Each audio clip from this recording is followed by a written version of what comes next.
family, welcome to another uncomfortable conversation with a married woman. In this one, we're going to watch a TED Talk together called Rethinking Infidelity. This woman makes some very interesting points in such an eloquent way. I've said similar things in my past videos, but not so poignantly and directly.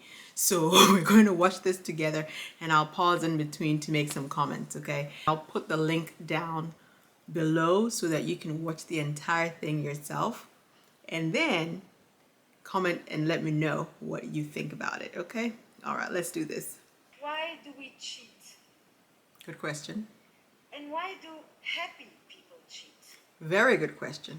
And when we say infidelity, what exactly do we mean? Is it a hookup, a love story, paid sex, a chat room, a massage with happy endings? This is what I said to you in a previous video, that you guys have to have a discussion, a conversation before you get married to define what infidelity is in your marriage, okay? Before you get married, you have to have the talk so you understand, because people have different definitions of what infidelity is, okay? Okay, let's continue. Why do we think that men cheat out of boredom and fear of intimacy, but women cheat out of loneliness and hunger for intimacy?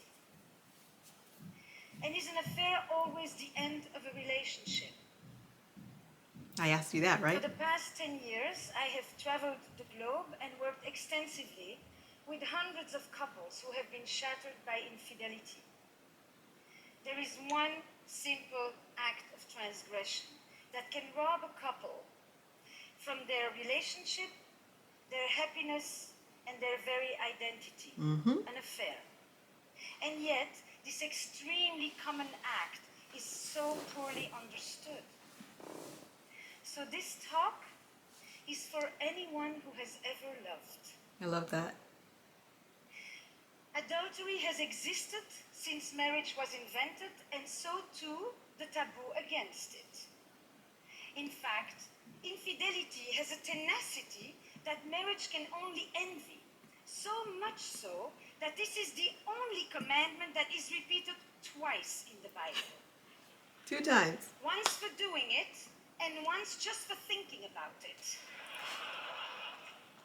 So how do we reconcile what is universally forbidden, yet universally practiced? Now, throughout history, men practically had a license to cheat, with little consequence, and supported by a host of biological and evolutionary theories that Polygamy. justified their need to roam. So the double standard is as old as adultery itself. Yes, it is. But who knows what's really going on under the sheets there, right? Because when it comes to sex, the pressure for men is to boast and to exaggerate. But the pressure for women is to hide, minimize, and deny. I know which woman Which she's isn't talking about, not surprising when me. you consider that there are still 9 countries where women can be killed for straying. Now, monogamy used to be one person for life. Today, monogamy is one person at a time. It's true, isn't it? I mean, many of you probably have said, I am monogamous in all my relationships. We used to marry and had sex for the first time, but now we marry and we stop having sex with others.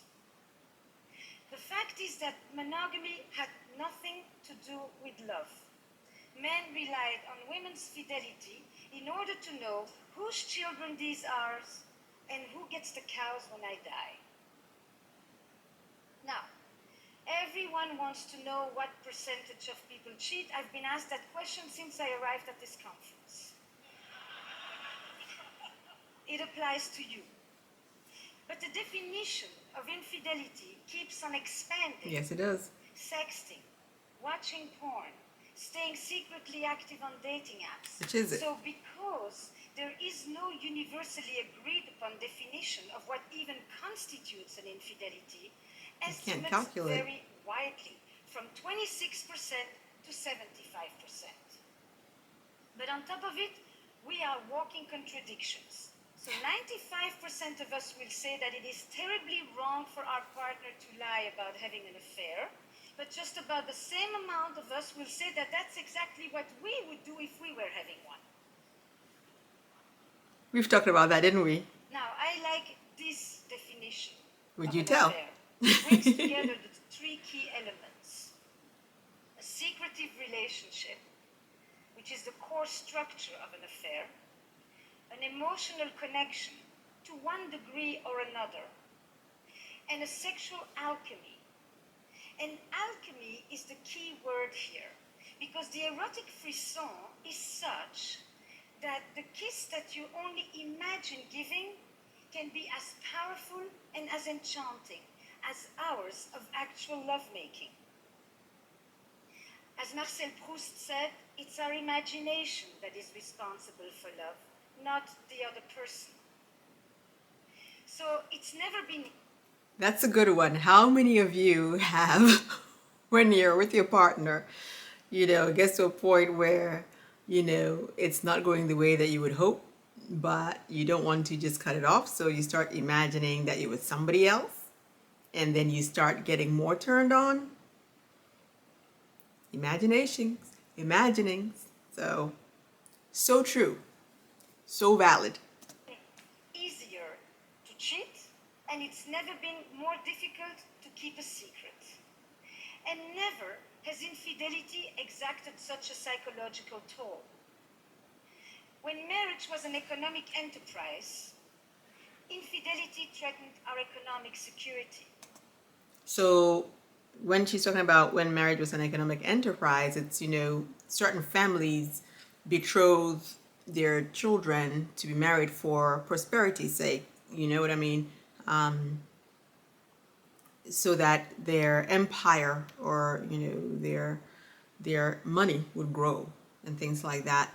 So it wasn't that the children fell in love or whatever. They basically made an arrangement, an agreement that their families would join together in that way just so they would prosper. But now that marriage is a romantic arrangement, infidelity threatens our emotional security. Ironically, we used to turn to adultery. That was the space where we sought pure love. But now that we seek love in marriage, adultery destroys it. Now there are three ways. Does that make sense to you? So before, when, families were betrothed or whatever to each other, the marriage between a member of this family, a member of that family, for financial reasons, infidelity was the way that you actually, would get some kind of emotional connection with somebody that you truly feel something for. And that was okay, because your marriage, again, was a marriage of sort of convenience for financial situations. It wasn't because you were in love, right? It was a business arrangement, right? But now that it's because you're in love, if you do go the adultery route, that threatens the marriage.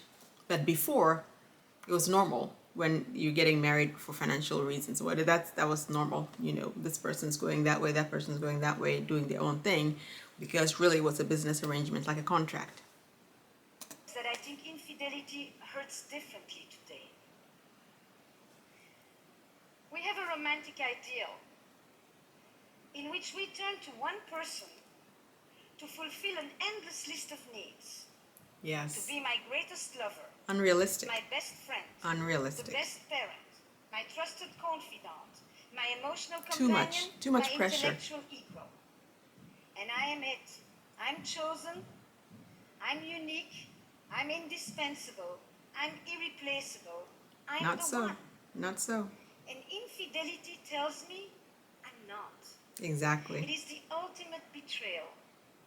Infidelity shatters. So it hurts you in that way when your partner betrays your trust, because again, your idea of marriage today is all that. You are everything for your partner, supposedly, right? You're everything they want, everything they need. you're the one.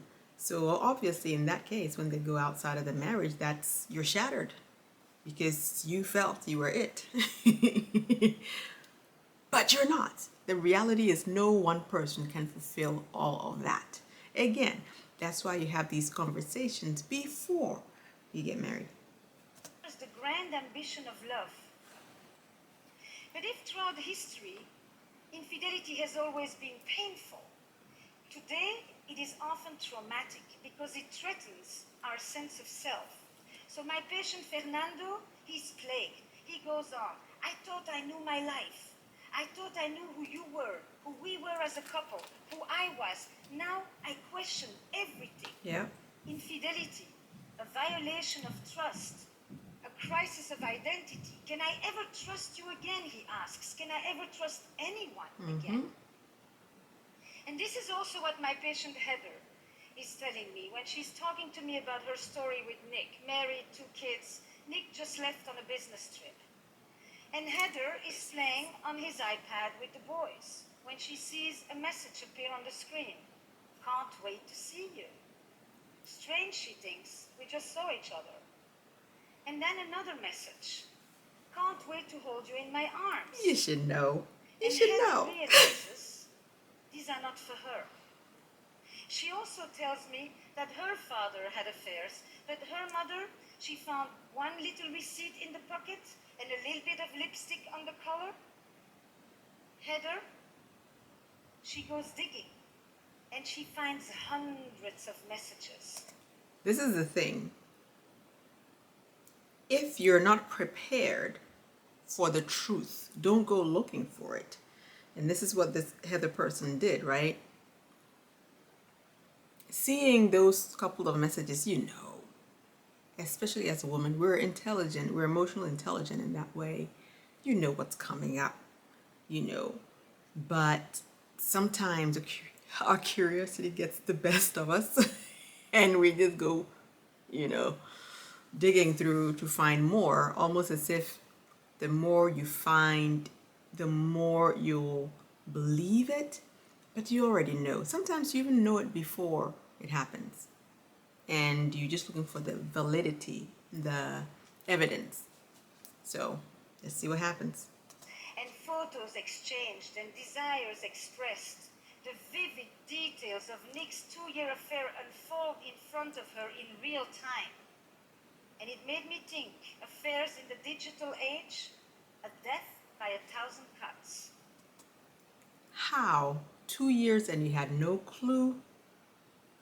These are some of these women who are so embedded in their relationship and so blind with trust that even when something is in front of them, they don't see it. You never want to give somebody that kind of trust in your life, ever, ever. I've told you guys in the previous video, the only person you trust, Almighty God. Everybody else,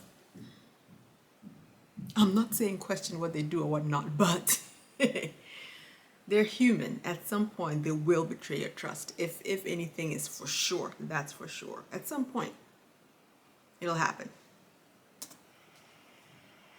But then we have another paradox that we're dealing with these days. Because of this romantic ideal, we are relying on our partner's fidelity with a unique fervor. But we also have never been more inclined to stray. And not because we have new desires today, but because we live in an era where we feel that we are entitled to pursue our desires. Because this is the culture where I deserve to be happy. And if we used to divorce because we were unhappy, today we divorce because we could be happier. And if divorce carried all the shame, today choosing to stay when you can leave is the new shame. So Heather, she can't talk to her friends because she's afraid that they will judge her for still loving Nick. And everywhere she turns, she gets the same advice. Leave him. Throw the dog on the curb. And if the situation was reversed, Nick would be in the same situation. And I've told you this, don't let anyone be the one to dictate to you whether you leave or not. You decide. You decide what you can tolerate. You decide if you can handle it. You decide if you want to work on your marriage. Because the people on the outside, chiming in and everything, they're not the one in the relationship. There are times when if you choose to leave the marriage, you go from frying pan to fire, not because you go to a different relationship, but the complexities that come along with a divorce. Sometimes you're like, if I had stayed and worked on it, I'd have had more peace of mind. You have to really, really think about it, and that's what she's talking about here. Staying is the new shame. So if we can divorce, why do we still have affairs? Now, the typical assumption is that if someone cheats, either there's something wrong in your relationship or wrong with you. But millions of people can't all be pathological. Exactly. The logic goes like this. If you have everything you need at home, then there is no need to go looking elsewhere. Wrong. Assuming that there is such a thing as a perfect marriage that will inoculate us against wanderlust. Doesn't exist. But what if passion has a finite shelf life? What? I told you about the gourmet cake. Didn't I tell you about the gourmet cake? It's perfect. First time you taste it, you're like, I can eat this every day, breakfast, lunch, and dinner for life. At some point, that gourmet cake becomes so mundane and you get so tired of it. As perfect as it is, you want something else, a different flavor. It can be trash and you're going to want it. That's what she's talking about. What if there are things that even a good relationship can never provide? If even happy people cheat, what is it about? The vast majority of people that I actually work with are not at all chronic philanderers. They are often people who are deeply monogamous in their beliefs, and at least for their partner. But they find themselves in a conflict between their values and their behavior. They often are people who have actually been faithful for decades, but one day they cross a line that they never thought they would cross, and at the risk of losing everything. But for a glimmer of what? Affairs are an act of betrayal, and they are also an expression of longing and loss. At the heart of an affair, you will often find a longing and a yearning for an emotional connection, Yes. for novelty, Yes. for freedom, Yes. for autonomy, for sexual intensity, a wish to recapture lost parts of ourselves, or an attempt to bring back vitality in the face of loss and tragedy. I'm thinking about another patient of mine, Priya, who is blissfully married, loves her husband, and would never want to hurt the man. But However, she also tells me that she's always done what was expected of her. Good girl, good wife, good mother, taking... and then it gets old. You want something out of that mundane routine. Not that anything is wrong, but you just want something different for a minute.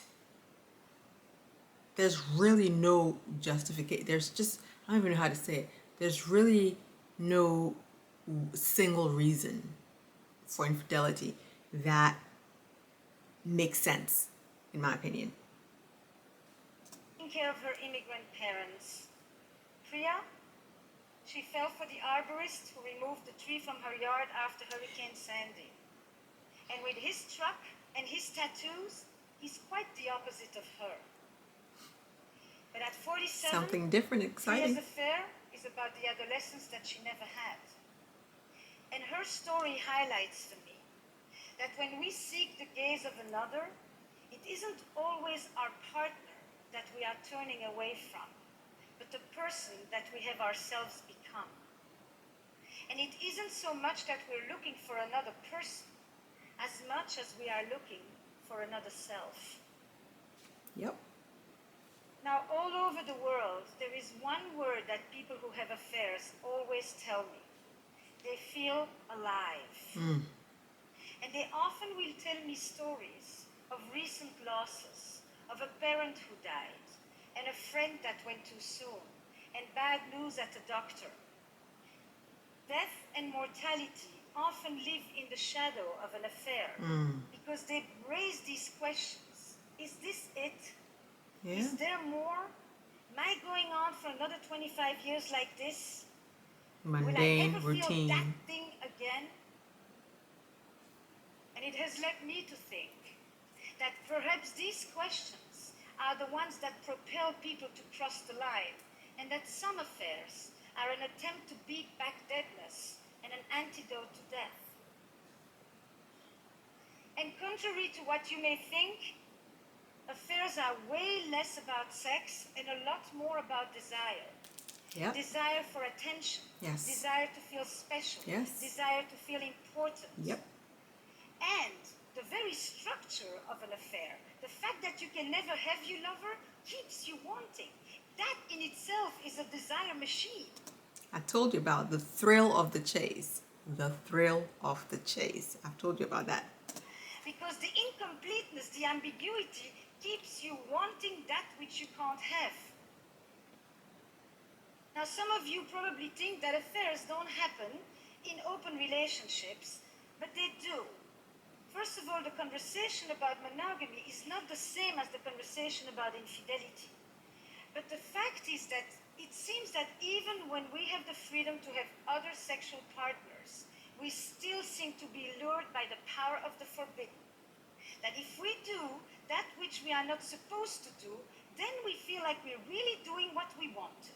Exciting. And I've also told quite a few of my patients that if they could bring into their relationships 1/10 of the boldness, the imagination, and the verve that they put into their affairs, they probably would never need to see me. Yeah. Yeah. And that's one of the videos that I did about spicing up your relationship, right? You have to change it up. The mundane, repetitive, come on now, you have to change it up. And both you and your partner have to be open to that. So how do we heal from an affair? Desire runs deep. Betrayal runs deep. But it can be healed. And some affairs are death knells for relationships that were already dying on the vine. Yep. But others will jolt us into new possibilities. Yes. The fact is, the majority of couples who have experienced affairs stay together. But I didn't know that. Barely survive. I didn't know that the majority of couples stay together after infidelity. I thought it was the opposite. So that's good to know. And others will actually be able to turn a crisis into an opportunity. They'll be able to turn this into a generative experience. And I'm actually thinking even more so for the deceived partner, who will often say, you think I didn't want more, but I'm not the one who did it. But now that the affair is exposed, they too get to claim more, and they no longer have to uphold the status quo that may not have been working for them that well either. I've noticed that a lot of couples in the immediate aftermath of an affair, because of this new disorder that may actually lead to a new order, will have depths of conversations with honesty and openness that they haven't had in decades. Yeah. And spill everything out. Partners who are sexually indifferent find themselves suddenly so lustfully voracious they don't know where it's coming from. Yeah. Something about the fear of loss will rekindle desire and make way for an entirely new kind of truth. It gets to a point where you don't care, about hurting the other person's feelings because they have hurt yours by being by betraying your trust, by cheating. So you just spill it. You just say everything, anything that you feel. And they start to feel that because you're saying whatever you feel, even though they feel bad, they may feel bad for cheating, because you are spilling out the brutal truth, the brutal honesty, they start to do the same. And so you spill out, you spew out all the poisons, and everything. And at some point, you level set. It may happen in a week, it may happen in a year, But at some point you level set, and that's where you decide we're going to stick to this and work together. And now we've heard each other and what we each want and what we were each missing. And so we'll work together. Or it's a disaster. We can't move forward. It's over. So that's when that happens. So when an affair is exposed, what are some of the specific things that couples can do? We know from trauma that healing begins when the perpetrator acknowledges their wrongdoing. That's important. I don't know what she's going to say after this, but that's very important. If the betrayer continues to deny that they ever did it, that they ever cheated, healing doesn't start. So they have to come to a point where they admit it. It's very important. So for the partner who had the affair, for Nick, one thing is to end the affair, but the other is the essential important act of expressing guilt and remorse for hurting his wife. But the truth is that I have noticed that quite a lot of people who have affairs may feel terribly guilty for hurting their partner, but they don't feel guilty for the experience of the affair itself. They enjoyed it. And that distinction is important. And Nick, he needs to hold vigil for the relationship. He needs to become for a while the protector of the boundaries. It's his responsibility to bring it up. Because if he thinks about it, he can relieve Heather from the obsession and from having to make sure that the affair isn't forgotten. And that in itself begins to restore trust. But Heather, or deceived partners, it is essential to do things that bring back a sense of self-worth. Yes. To surround oneself with love and with friends and activities that give back joy and meaning and identity. Your self-worth, nobody can give it to you. And that's another video that I have on my list to create. Nobody can give you, should give you your self-worth. It comes from God. And I think I've said in a video, you are a child of the Most High, the creator of the universe, and he wove you intricately and uniquely. There's only one you in the entire universe. Only one you.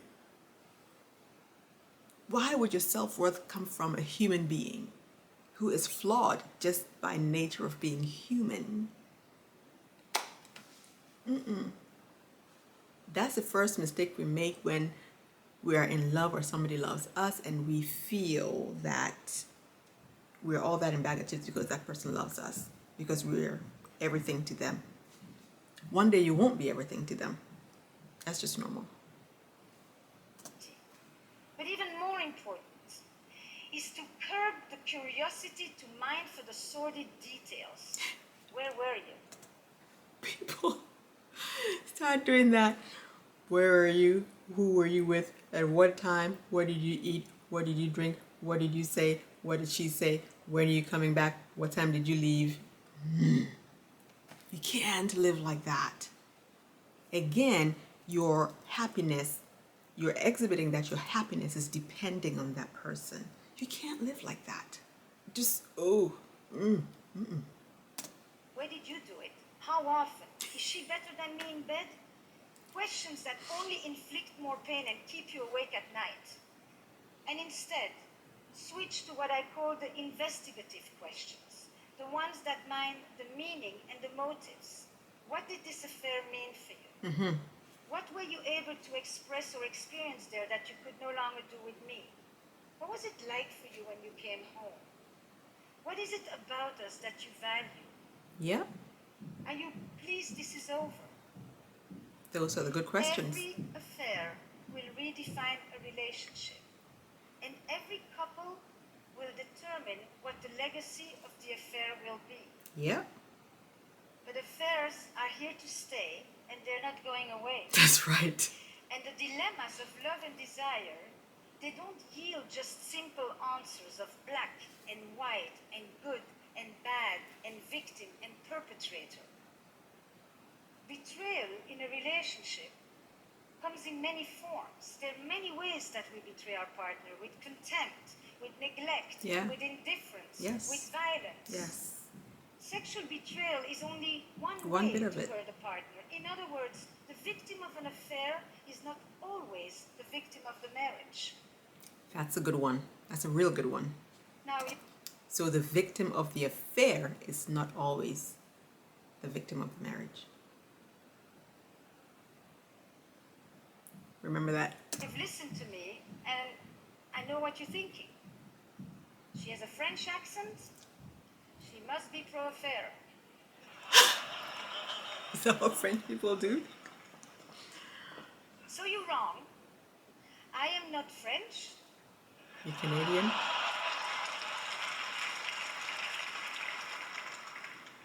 And I'm not pro-affair. But because I think that good can come out of an affair, I have often been asked this very strange question: would I ever recommend it? Now, I would no more recommend you to have an affair than I would recommend you to have cancer. And yet we know that people who have been ill often talk about how their illness has yielded them a new perspective. Yes, in The life. main question that I've been asked since I arrived at this conference when I say I do a talk about infidelity is for or against? I said yes. I look at affairs from a dual perspective. Hurt and betrayal on one side, growth and self-discovery on the other. What it did to you and what it meant for me. And so when a couple comes to me in the aftermath of an affair that has been revealed, I will often tell them this: today in the West, most of us are going to have 2 or 3 relationships or marriages. And some of us are going to do it with the same person. Your first marriage is over. Would you like to create a second one together? Thank you. I love it. Absolutely love it. Yes, ma'am.